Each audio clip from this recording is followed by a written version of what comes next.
মহারাত্রি মহোরাত্রি সুদারুণম ত্বাং সীতমেশ্বরী তং রিস্তং বুদ্ধির্বদলক্ষণা দো বুন জিন্দেগি কা। এটা অমিতাভ বচ্চনকে 30 বছর ধরে এই প্রচারটা করতে হতো। বিজেপি যেখানে নিজেরা 40,000 50,000 ভোটে জিতেছিল সেই সিটগুলো আর ধরে রাখতে পারছে না। আমি বলছি বাম আমলে হতো, তার বিচার হতো না। এটা অনেক বড় আক্ষেপ। বিজেপি রাজ্য স্তরের নেতারা এত চিৎকার চেঁচামেচি করছে, এই চিৎকার চেঁচামেচিটা প্রধানমন্ত্রীর বাসভবনে গিয়ে করুন। একটা টাইম বাইন্ডিং বিচার মমতা ব্যানার্জির সরকার বিধানসভা আইন প্রণয়ন করে সেটাকে পাশ করে পাঠিয়েছে। সুন্দরী পরা পরানাঙ্গে পরেম তমেই বাঙ্গে পরমেশ্বরী।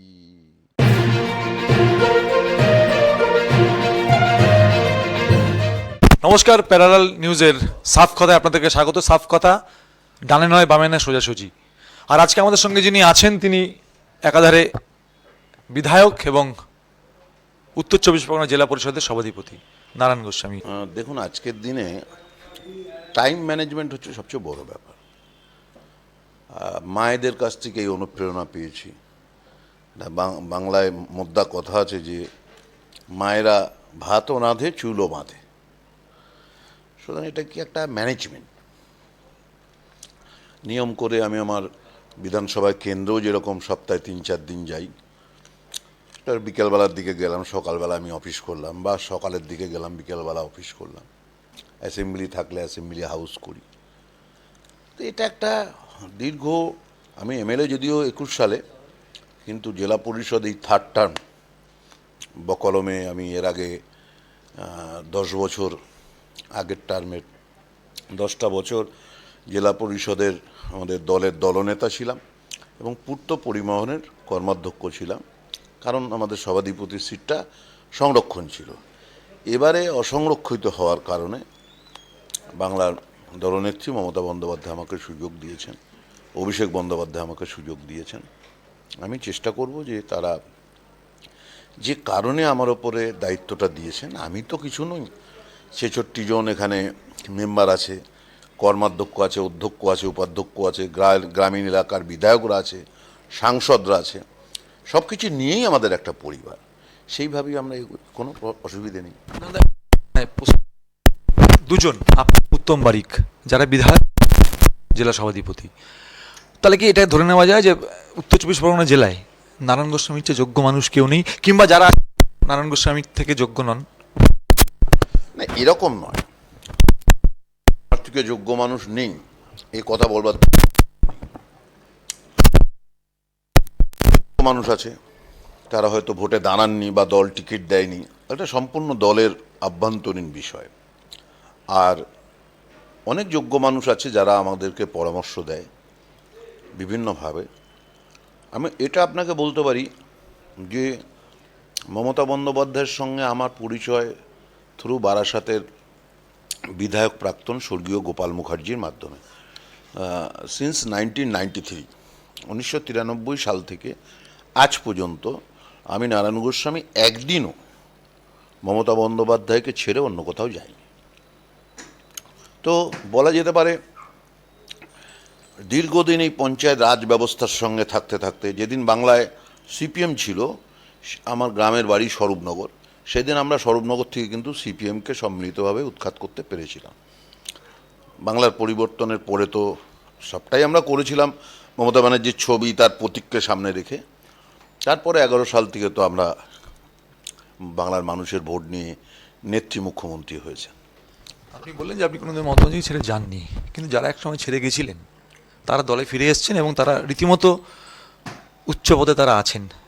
যারা একদম মাটির, মানে আপনাদের মতো মানুষ যারা কোনোদিনও হাত ছাড়েননি, তারাও আছেন। কিন্তু ধরুন একসময় যাদেরকে আপনারা মনে করেছিলেন বিশ্বাসঘাতক, দল ছেড়ে যারা চলে গেছিলেন, তারা কিন্তু আবার ফিরে এসছে। এই তাদের সঙ্গে সামঞ্জস্য করে মানিয়ে নিতে কতটা অস্বস্তি হয়?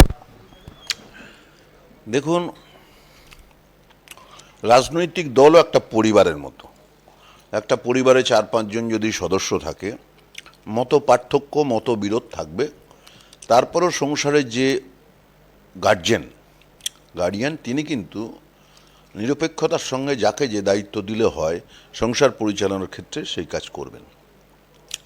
আমাদের দলও কোটি কোটি আমরা ভোট পাই, সুতরাং এত লোকের সমাহার, লক্ষ কোটি মানুষের সমাহার, মত পার্থক্য দ্বন্দ্ব থাকবে, কিন্তু শেষ পর্যন্ত আমাদের যিনি অভিভাবিকা মমতা বন্দ্যোপাধ্যায়, যিনি অল ইন্ডিয়া তৃণমূল কংগ্রেসের চেয়ারপারসন, তিনি যাকে যতটুকু দায়িত্ব দেন সে নিষ্ঠার সঙ্গে ততটুকু করবার চেষ্টা করেন। যদি না করেন আবার দল তাকে সেই জায়গা থেকে সরিয়ে দেয়। কিন্তু আপনাদের কতটা অস্বস্তি যারা আপনারা ছেড়ে যাননি, মমতা ব্যানার্জির হাত ছেড়ে যাননি? আজকে ধরুন এমন প্রচুর মানুষ, আপনি জানেন আমার চেয়ে অনেক ভালো, এমন প্রচুর মানুষ আপনাদের দলে আছেন যারা কার্যত নেত্রীকে গালাগালি দিয়ে অন্য দলে গিয়ে তারা আবার ফিরে এসেছেন। 21 সালে যেমন একটা কথাই হয়েছিল, হেলিকপ্টারে করে যাতায়াত হয়েছিল। না, আমি আপনাকে বলছি, শুনুন, এটা যারা চলে গিয়েছিলেন আবার তখন ফিরলেন, তাহলে এই বোধোদয়টা তাদের হয়েছে যে তৃণমূল কংগ্রেসকে ছেড়ে, মমতা ব্যানার্জিকে ছেড়ে যাওয়াটা নির্বুদ্ধিতা, তা না হলে ফিরবেন কেন? এই যে তাদের উপলব্ধি, এই উপলব্ধিকে আমরা সম্মান করি। তাদের এই যে উপলব্ধিকে, এই অনুভব শক্তিকে আমরা সম্মান করি। কাজ করতে গেলে সবাইকে নিয়ে করতে হয়। তারা একবার ভুল করেছে মানে দাগে পা পড়ে গেছে, ডিসকোয়ালিফাই, আমরা সেটা মনে করি না। সর্বোচ্চ নেত্রী যেমন বলেন আমরা তেমন করি। এটা একটা সামগ্রিক পরিবার। আপনার কথা দিয়ে বলছি, যে মানুষগুলো চলে গেছিলেন তারা কি বিশ্বাসযোগ্য জায়গায় আছে আপনাদের কাছে, যারা আপনার কোনোদিন যাননি? কারণ ধরুন আজকে যদি সরকার কোনোদিনও বদলায়, এই মানুষগুলো তো আবার চলে যেতে হবে, কিন্তু আপনারা হয়তো যাবেন না। দেখুন, যদি ভবিষ্যৎ, তখন, এখন এসব নিয়ে কথা হয় না, সময় বলে দেবে। সেই সময় আসেনি। অদূর ভবিষ্যতেও আমার বয়স ধরুন এখন মাঝ বয়স, ঈশ্বর যদি আর 5টা মানুষের গড় আয়ু আমাকে দেন, আমি এখন বহুদিন থাকব। আমি রাজনীতির একটা ছাত্র, উত্তর 24 পরগনা জেলা জুড়ে রাজনীতি করি, গ্রামীণ চটের রাজনীতি থেকে ল্যাম্পও জ্বালিয়ে উঠে এসেছি। মোটামুটি সার্ভে জেলার সব কোনার খবর যা রাখি, খুব সুদূর ভবিষ্যতেও বাংলার মানুষ মমতা ব্যানার্জিকে সরাবেন না, তৃণমূল কংগ্রেসকে সরাবে না। আপনি যে জেলায় আছেন এই জেলায় একটা সুবিদিত একটা বিষয় হচ্ছে গোষ্ঠীদ্বন্দ্ব। অনেকে বলেন যে প্রচুর গোষ্ঠী, নারায়ণ গোস্বামী এর সঙ্গে আপনি জানেন আমার চেয়ে অনেক বেশি একটা আছে, প্রচলিত আছে যে এই আসলে হয়তো নারায়ণ গোস্বামীর সমস্যা হতে পারে, নারায়ণ গোস্বামী থাকে তার সমস্যা হতে পারে, যদি বাস্তব কথা বড় দল। কিন্তু এটা কিন্তু একটা বড় চ্যালেঞ্জ, এই গোষ্ঠীদ্বন্দ্বকে বাঁচিয়ে রেখেও নিজেকে বাঁচিয়ে রাখা। দেখুন, এটা বাজারে একটা মুখরোচক শব্দ থাকে, বিশেষত আপনারা যারা ইলেকট্রনিক্স মিডিয়া, প্রিন্ট মিডিয়া, আপনাদের তো খবর করতে হবে, তো সেই জন্য আপনার এরকম খবর পরিবেশন করতেও ভালো লাগে, এবং একটা সার্টেন পার্সেন্ট অফ পিউপিল এই খবর শুনতেও তারা আগ্রহ প্রকাশ করে। তা না হলে তো আপনারা এগুলো নিয়ে চর্চাও করতেন না। তো আমি বলবো যে গোষ্ঠী দ্বন্দ্ব নয়, দলের মধ্যে থেকে ভিন্ন মত পোষণ করাটা দ্বন্দ্ব নয়। আপনিও দলে আছেন, আমিও দলে আছি, আপনি একটা কথা বললেন, আমি ওইটার কথার ওপর একটা ভিন্ন ইস্যু তুললাম, এর মানে গোষ্ঠীদ্বন্দ্ব নয়। এটি তো দল, আমাদের দলের ডেমোক্রেসি আছে। মমতা বন্দ্যোপাধ্যায় যখন কর্মসমিতির বৈঠক ডাকে, ওয়ার্কিং কমিটির বৈঠক ডাকে, রাজ্য কমিটির বৈঠক ডাকে, অনেকেরই তো বক্তব্য শোনেন, শুনে ওনার যেটা ভালো মনে হয় উনি সেটা বলেন, এবং প্রত্যেকবারই আমরা দেখেছি উনি এমন একটা বলেন যে সেটা সর্বজন গ্রাহ্য, সবার কাছে অ্যাকসেপ্টেবল। সেই জন্যই তো উনি নেত্রী। এবং ভারতবর্ষ ব্যাপী আপনি যদি বলেন যে এই সাম্প্রদায়িক শক্তির বিরুদ্ধে সত্যিকারের যদি একটা মুখ আপনি খুঁজে বের করেন, তাহলে সেটা কিন্তু মমতা ব্যানার্জির বাইরে কোনো বিকল্প নাম নেই। সাম্প্রদায়িক শক্তি বললেন, স্পষ্টত বিজেপিকেই বললেন। আপনার জেলার মানুষ গতকালকে বিজেপির দায়িত্ব পেল, সভাপতির দায়িত্ব, তিনি তো হুঙ্কার দিয়ে দিয়েছেন 26-এই শেষ এই সরকারকে, এই জগন্নাথের মানে নাম করে শপথ করেছেন এই সরকারকে বঙ্গোপসাগরে উৎখাত করে দেবেন শ্রমিক ভট্টাচার্য, যিনি একদা বিধায়ক ছিলেন এখানকার। শুনুন, আমাদের বিরোধী দলরা তাদের যারা নেতাকে দায়িত্ব পাচ্ছেন কি পাচ্ছেন না, এটা নিয়ে আমাদের ভাবনার, আমরা ভাবিত নই। আমরা ভাবিত এইটা নিয়ে যে মমতা বন্দ্যোপাধ্যায়ের উন্নয়ন প্রত্যেকটা জেলার ইন্ডিভিজুয়াল মানুষের কাছে কিভাবে আমরা পৌঁছে দেব। চিন্তার কথা, যুক্তরাষ্ট্রীয় পরিকাঠামোতে কেন্দ্রের সরকার একটা রাজ্যকে কতদিন বঞ্চনা করতে পারে, এই শব্দগুলো নিয়ে আমরা সাধারণ শিক্ষিত বিবেচনা সম্পন্ন বা সাধারণ মানুষের কাছে আমরা এটাকে প্রচার করব, যেটা তো ন্যায্য বিষয়। ধরুন,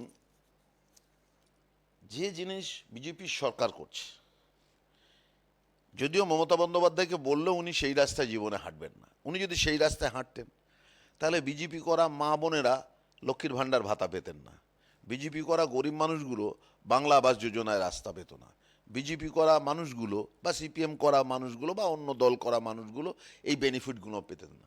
আপনি জেলা ঘুরে একটা লোক দেখান, তৃণমূল করে না এই অপরাধে সরকারি মানে পাওয়ার যোগ্য, অথচ তার সে প্রকল্প থেকে বঞ্চিত, এমন একটা মানুষকে আপনি সামনে এনে দেখাতে পারবেন না। এটাই হচ্ছে রাজধর্ম। বিজেপির সরকার কেন্দ্রে যেটা করছে এটা রাজধর্ম নয়, দমন পীড়ন নীতি। আমি তোমার অর্থনৈতিক উন্নয়নকে অবরুদ্ধ করে দেবো, বাংলা এবং বাঙালিকে ছোট করা। হ্যাঁ, মানে যেটা সুগন্ধবাবু বলেছিল, একসঙ্গে কাজের টাকা আটকে দেবো, করতে দেবো না। বলেছেন ব্যাপারটা দেখুন, এটা অনেক এর একটা সুদূর প্রসারী ইতিহাস আছে। যখন কলকাতা থেকে দিল্লির অভিমুখে রাজধানী চলে গেল, সিন্স কংগ্রেসের পিরিয়ড, সেই সময় থেকে দেখবেন যে সর্বভারতীয় নেতৃত্বগুলো বাংলা থেকে আস্তে আস্তে সরতে সরতে উত্তর ভারতের দিকে চলে গেছে, এবং সেটাই কিন্তু একটা বাংলার ক্ষেত্রে একটা বড় বিপর্যয় শুরু হয়েছে। সেখান থেকে শুরুয়াত, সেই ট্র্যাডিশন সমানে চলেছে। আজও বাংলা এবং বাঙালি বঞ্চনার শিকার।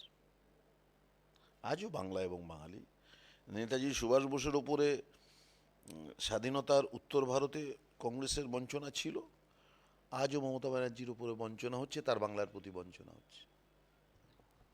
আপনার জেলার খুব বড় একটা অংশ হচ্ছে সন্দেশখালী। রেখাপাত্রের কথা আমি বলতে চাইছি। রেখাপাত্র ইদানিং আবার শিরোনামে উঠে এসছে যে রেখাপাত্র সম্ভবত তৃণমূল কংগ্রেসে জয়েন করছে, এরকম একটা সম্ভাবনার কথা শোনা যাচ্ছে। সেই রেখাপাত্র যে সন্দেশখালীর কার্যত মুখ হয়ে গেছিলেন এক সময়। আমার কাছে উনি অন্য দলে জয়েন করছেন এরকম খবর আমার কাছে স্পেসিফিক নেই, তবে আমি এটা জেনেছি যে রেখা দেবীর সঙ্গে যারা ভারতীয় জনতা পার্টি সেই সময় করছিলেন বা আন্দোলনে যুক্ত হয়েছিলেন, সেই সমস্ত অনেক ভদ্র মহিলা তারা অলরেডি তৃণমূল কংগ্রেসে যোগ দিয়ে দিয়েছেন। কারণটা কি? উন্নয়ন। কারণ উন্নয়ন। দেখুন, বিজেপির কি বলার আছে? ধর্ম ছাড়া আর কিছু বলার নেই। আমি আপনাকে বলছি, আমি সাইকেল চালাতে জানি, বাইসাইকেল। আপনি যদি আমাকে প্লেন চালাতে দেন, সে কি আকাশে উড়বে? আমি তো পারি সাইকেল চালাতে। আপনি যদি এখন বিরাট কোহলিকে ফুটবল খেলতে পাঠান আর সুনীল ছেত্রীকে ক্রিকেটে পাঠান, তাহলে না এও সেঞ্চুরি করবে না ও গোল দিতে পারবে। যে যে কাজে উপযুক্ত তাকে সেই কাজে দিতে হবে। নরেন্দ্র মোদী দেশের প্রধানমন্ত্রী, ধর্ম প্রচারকের জন্য ভারতবর্ষের মানুষ তাকে প্রধানমন্ত্রী করেনি, তাকে ভারতের আর্থ সামাজিক উন্নয়নের জন্যে দেশের মানুষ তাকে প্রধানমন্ত্রী করে। তিনি যদি এখন হিন্দুত্ব হিন্দু হিন্দু করেন, তাহলে শঙ্করাচার্য কী করবে? ওনার তো কোনো কাজ নেই। পুরীর জগন্নাথ দেবের যিনি দৈত্যাপতি, তার তো কোনো কাজ নেই। মঠ মিশন বলুন, বেলুর মঠের মহারাজ, ওনার তো কোনো কাজ নেই। এ তো ফাঁকা, বেকার হয়ে গেলেন। অর্থাৎ উন্নয়নে ফেল করেছেন বলে সেই ইংরেজদের ব্যাপার, হিন্দু মুসলমান দ্বন্দ্ব লাগিয়ে দেওয়া। ইংরেজরা তো দেশ থেকে চলে যাওয়া, দেশে রাজত্ব কায়েম করার জন্যে হিন্দু মুসলমানের দাঙ্গা বাঁধিয়ে দিয়েছিল।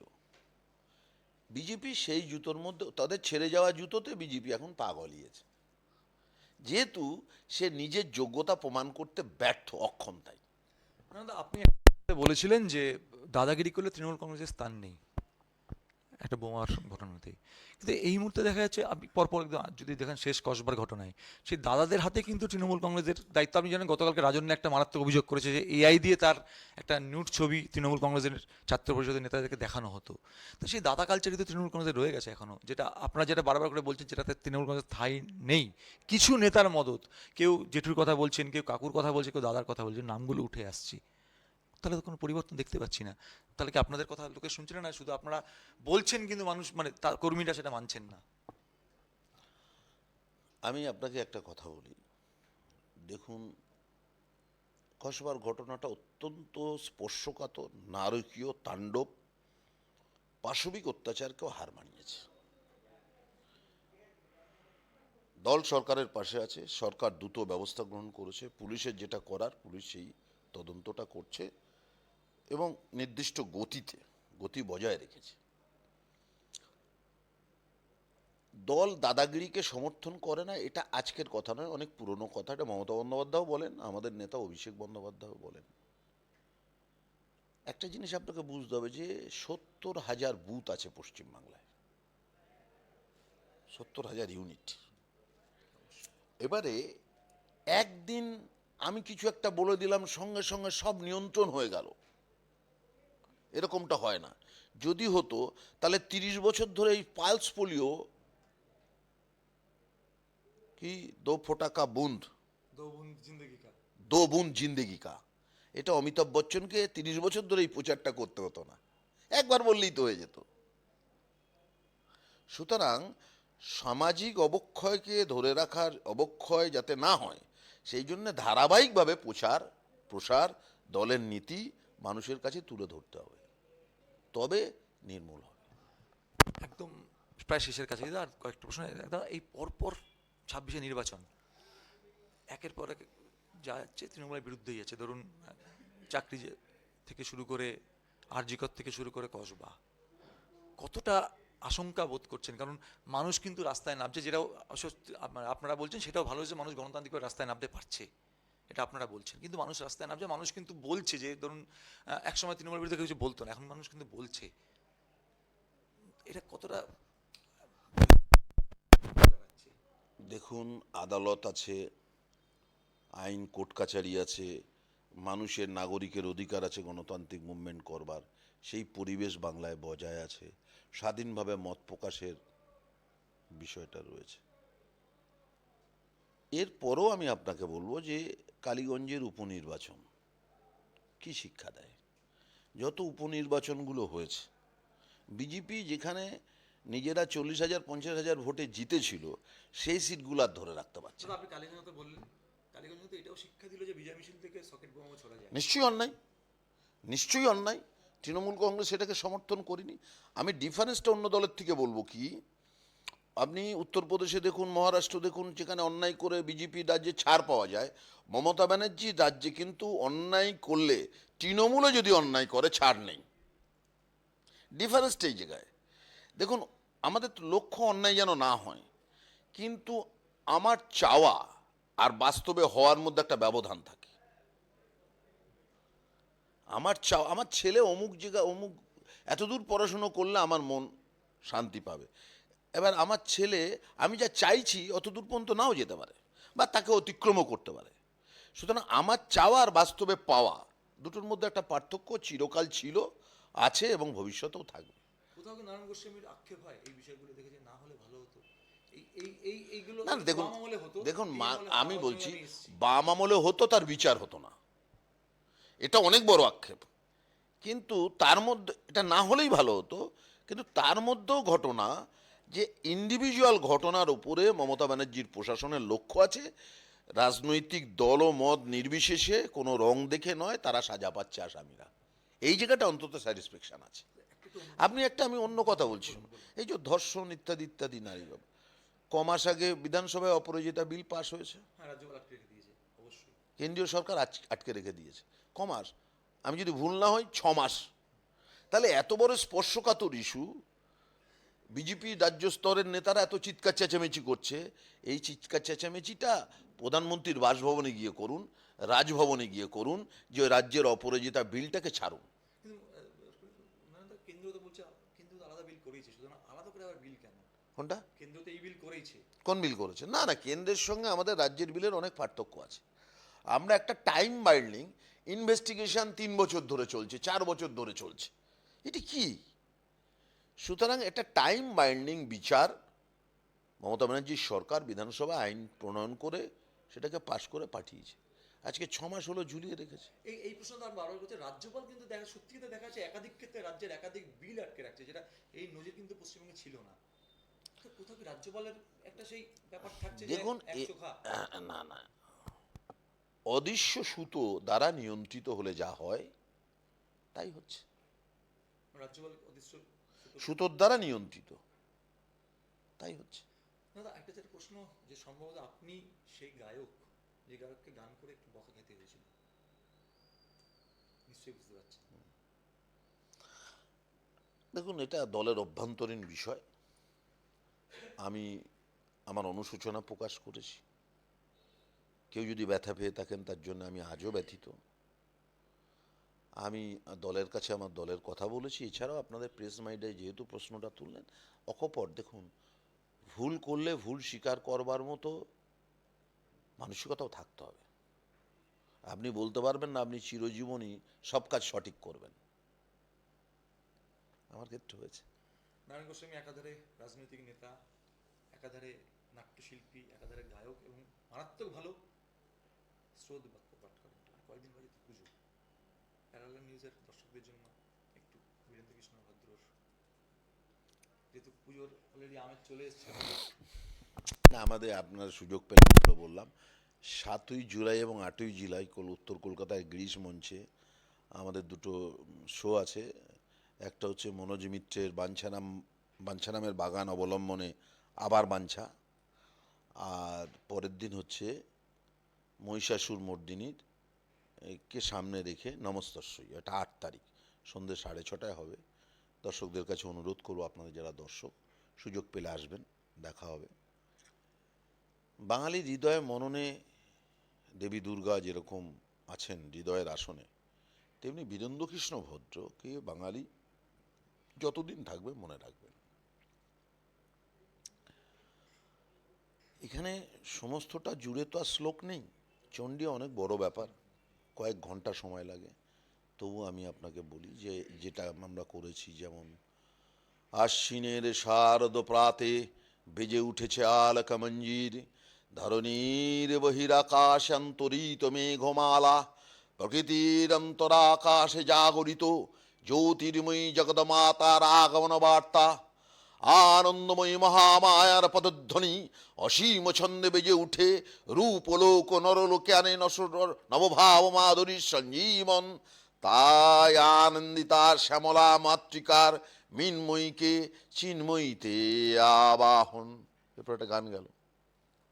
এটা অনেক ইতিহাস আছে, আপনারা দেখলে বুঝতে পারবেন। একটা জায়গায় উগ্র হিন্দুবাদী তারা আকাশবাণী ঘেরাও করেছিল বাণীকুমার চট্টোপাধ্যায়কে। কেন? বীরেন্দ্রকৃষ্ণ ভদ্র ব্রাহ্মণ নয়, অব্রাহ্মণকে দিয়ে কেন চণ্ডীপাঠ হচ্ছে। তখন বীরেন্দ্রকৃষ্ণ ভদ্রকে কিন্তু ইন্টারভিউ দিতে হয়েছিল। त्वंगि स्वाहा त्वंगि स्वाधा तंग ही बसडकार सरात्मिका सुधा तमिक्स्वरे नित्ये तीधामत्तात्मिका स्थिता अद्दमत्ता सिता नित्वा युवानुशर्य विशेषता तमेव शातं सावित्री तं देवो जननी परा तैव सिज्जते सर्वं तै तत्सिज्जते जगत् तै तत्पल्लते देवी तमश्यन्ते च सर्वदा महाविद्या महामाया महामेधा महाश्रुति महामोहोचो भवति महादेवी महासुरी प्रकृतिस्तंच सर्वैश्व गुणत्रय विभाविनी कालरात्रि महारात्रि महोरात्रिश्च दारुणं त्वां सीतमेश्वरी तं हृस्तं बुद्धिर्वदलक्षणा लज्जा पुष्टि तथा तुष्टि स्त्वं शान्ति खन्तिरेव च खड्गिनी शूलिनी घोरा गदिनी चक्रिणी तथा शङ्खिनी चपिनी बाणा भूषण्डी परिधाउदा सम्मा सम्मतरे शीश सम्मभवत सुन्दरी परा परनंग परम तमेवंग परमेश्वरी। না, আমি আলাদা করে শোনানো হয়নি। শোনাবেন তো নিশ্চয়ই, সুযোগ পেলে নিশ্চয়ই শোনাবো। বিধানসভায় তো সুযোগ পেলে নিশ্চয়ই শোনাবো। কারণ আপনাদের একটা কালচার এটা আমাদের, কথা আছে তো। হ্যাঁ, এমনি দু একজন আমাদের রাজ্যের খুব বিশিষ্ট মন্ত্রীরা আছেন, তারা অনেকেই দুর্গাপুজো করে থাকেন। সেখানে কেউ কেউ বলছেন এই পুজোর সময় আইদার থিয়েটার নেবেন, না হলে চণ্ডী পাঠ করাবেন, এরকম 2-3 জন বলে রেখেছে। সেই প্রস্তুতি মাথায় আছে। তাহলে এই পুজোয় কিন্তু আমরা আর নেতা নারায়ণ গোস্বামীকে নয়, সম্ভবত সাংস্কৃতিক কর্মী নারায়ণ গোস্বামীকে দেখব একদম অন্য রূপে। আজকের জন্য শেষ হচ্ছে সাফ কথা। ধন্যবাদ।